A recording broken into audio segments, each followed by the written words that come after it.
सपना चारिक तरफ से आप सभी को प्रणाम। आज हम बात करेंगे कर्मों और वास्तु के मेल से किस प्रकार हम अपनी कुंडली के प्लैनेट्स को पॉजिटिव कर सकते हैं। अगर हमारे कर्म उचित नहीं है, अच्छे नहीं है, तो हमारी कितनी भी कुंडली में अच्छे प्लैनेट्स की दशा क्यों नहीं चल रही हो, तो भी वो हमें पूर्ण फल प्रदान नहीं करते हैं। अगर हमारे वास्तु खराब है, हमारे घर में कुछ नकारात्मक ऊर्जाओं के स्रोत हमारे आसपास हैं, तो भी हमें पॉजिटिव प्लैनेट्स की पूर्ण फल प्राप्त नहीं होते हैं, हमारे पास पॉजिटिव रिजल्ट नहीं मिलते हैं।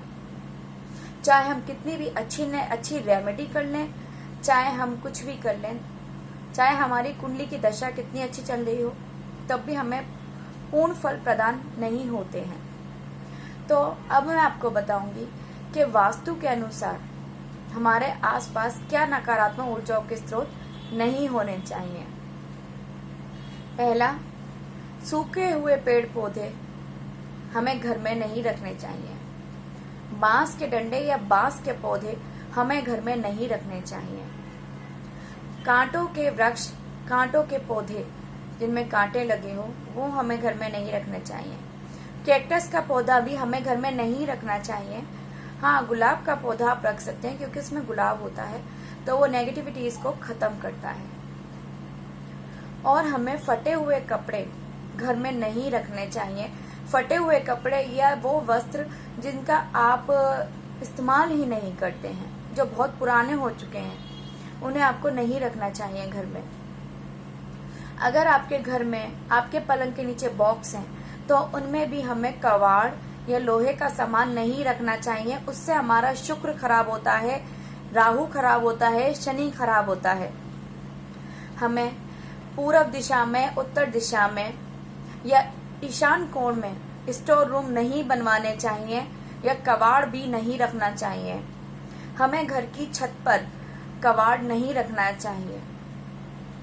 हमें फटे हुए जूते चप्पल या अत्यधिक रखे हुए जूते चप्पल जिनका आप इस्तेमाल भी नहीं करते हैं, उन्हें भी नहीं रखना चाहिए।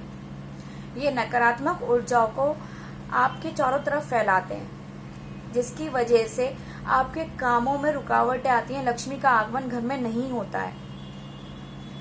हमको फटे हुए जूतों के संग संग फटे हुए कपड़े भी नहीं रखने चाहिए। बिजली के सामान जो आपके पास इस्तेमाल करने के नहीं है, वो बिजली का सामान, वो भी नहीं रखना चाहिए।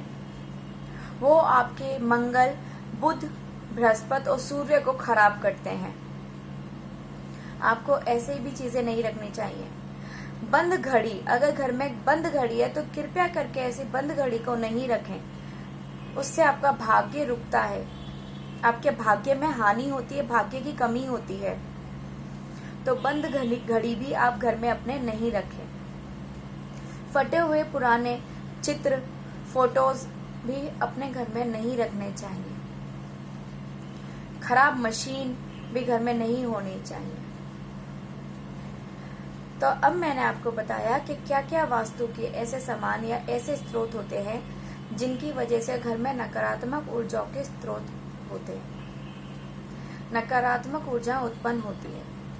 हमें इस प्रकार की चीजें घर में नहीं रखनी चाहिए। टूटे हुए बर्तन भी नहीं रखने चाहिए। तो इन चीजों से हमारे प्लैनेट्स खराब होते हैं। हमारे कितने भी अच्छे पॉजिटिव प्लैनेट्स हो, वो हमें नेगेटिविटीज देते हैं। हमारा मन खराब रहता है, घर में नकारात्मक ऊर्जाओं का वास होता है। मैंने आपको अब बताया वास्तु के बारे में। अब मैं आपको बताऊंगी कि हमें किस प्रकार के कर्म करने चाहिए और किस प्रकार के कर्मों से हमारे पॉजिटिव प्लैनेट्स भी हमें नेगेटिव रिजल्ट देते हैं। हमारे पॉजिटिव प्लैनेट्स भी हमारे लिए पॉजिटिव नहीं कर पाते हैं। तो सबसे पहले मैं आपको बताऊंगी, ये जो हमारा ब्रह्मांड है, ये प्लैनेट्स से बना है। ये 5 तत्वों से बना है। वो 5 तत्व हैं वायु, अग्नि, जल, आकाश, धरती। जब ये 5 तत्व मिले हैं तो ये धरती, ये ब्रह्मांड बना। और ये हमारा शरीर भी 5 तत्वों से ही बना है। जिस प्रकार ये ब्रह्मांड 5 तत्वों से बना है, वैसे ही हमारा शरीर भी 5 तत्वों से ही बना है। ये प्लैनेट्स हमारे शरीर में विराजमान है। ये प्लैनेट्स इस संसार में है। तो अगर हम अपने कर्मों से, अपने वास्तु से, रेमेडीज से इन प्लैनेट्स को अच्छा करते हैं, अच्छे कर्म करते हैं, तो प्लैनेट्स खुद ब खुद अच्छे होते हैं ऑटोमेटिकली। तो हमें रेमेडीज करनी चाहिए, हमें कर्म अच्छे करने चाहिए, हमें वास्तु अच्छा रखना चाहिए। तो अब मैं आपको बताऊंगी कि हमारे कर्म किस प्रकार हमारे प्लैनेट्स को पॉजिटिव करते हैं और किस प्रकार नेगेटिव करते हैं। हमें अपने इष्ट की पूजा करनी चाहिए, हमें सूर्य देवता की पूजा करनी चाहिए। अगर हम सूर्य देवता की पूजा करते हैं तो हमारे इष्ट प्रसन्न होते हैं, इष्ट देव हमारे प्रसन्न होते हैं, वो हमें मान सम्मान दिलाते हैं, हमारी मान प्रतिष्ठा बढ़ाते हैं। अगर हम गुरु की पूजा करते हैं, गुरु जो हमें अच्छा ज्ञान दे रहा है, वो व्यक्ति जो हमारे माता पिता भी हो सकते हैं, हमारे टीचर भी हो सकता है, ये जो भी व्यक्ति हो वो गुरु हो सकता है, उसका सम्मान करेंगे। हम अपने गुरु का सम्मान करेंगे तो हमारा बृहस्पति अच्छा होता है हमारी कुंडली में। चाहे बृहस्पति किसी भी दशा में हो, कुंडली में नकारात्मक क्यों ना हो, तब भी वो आपको पॉजिटिव रिजल्ट देगा। अगर हम अपने माता पिता का सम्मान करते हैं, अपनी माँ का सम्मान करते हैं, तो हमारा चंद्रमा अच्छा होता है। सिर्फ माता पिता ही नहीं, सास ससुर भी, अगर हम इनका सम्मान करते हैं तो हमारा चंद्रमा अच्छा होता है। और चंद्रमा हमारे मन का कारक है। चंद्रमा के अच्छे होने से हमारा मन संतुष्ट रहता है, हम खुश रहते हैं, हमारा मन अच्छा चलता है, हम खुश रहते हैं हमेशा। तो जब हम बुराई करते हैं, हम निंदा करते हैं लोगों की, हम साजिश करते हैं, लोगों के लिए गलत सोचते हैं, तो हमारा राहु और शनि खराब होता है। राहु और शनि के खराब होने से सभी प्लैनेट्स नेगेटिव रिजल्ट देने लगते हैं।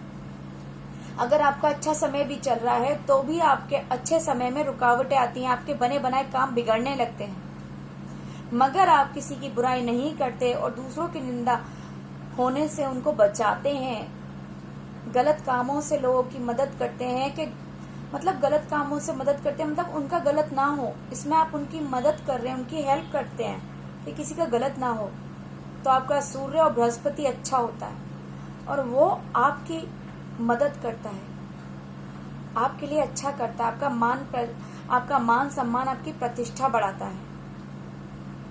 मगर आप गलत काम करते हैं, गलत कर्म करते हैं, तो आपका राहु और शनि एक्टिव होता है और आपके साथ खुद ब खुद गलत होने लगता है। आज नहीं हो रहा तो आगे जाके गलत होता है, जब भी राहु और शनि की दशा आती है, पर गलत होता जरूर है।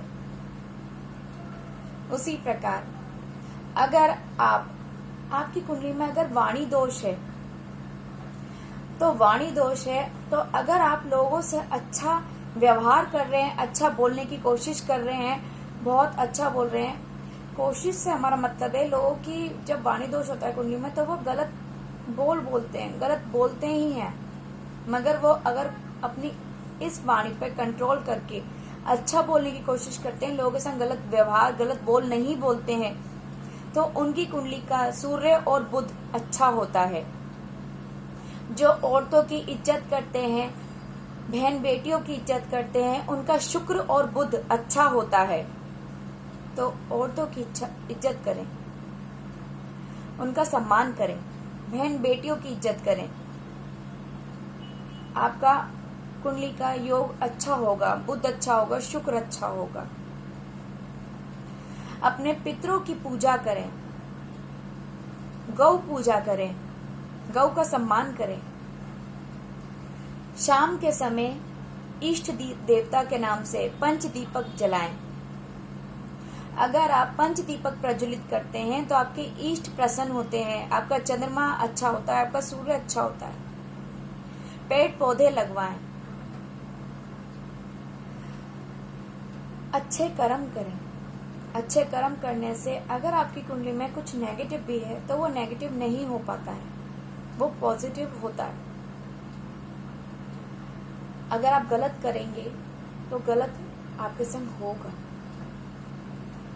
सारा नेगेटिविटी से ही हमारा ब्रह्मांड चलता है, नेगेटिविटीज और पॉजिटिविटी से ही हमारा ब्रह्मांड चलता है, वही चीजें हमें चलाती हैं। तो मैं आपको बताना चाहती हूँ कि अपने कर्म, अपना वास्तु अच्छा करें, अपने बड़ों का सम्मान करें, तो आपके संग खुद ब खुद अच्छा होगा।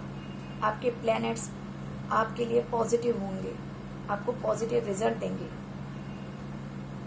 बड़ों का सम्मान करें, माता पिताओं का सम्मान करें, देवी देवताओं की पूजा करें, औरतों का सम्मान करें, और जो औरतें भी हैं वो आदमियों का सम्मान करें, तो आपके लिए रिजल्ट अच्छे ही मिलेंगे। आपको आपकी कुंडली के प्लैनेट्स आपके लिए अच्छा करेंगे।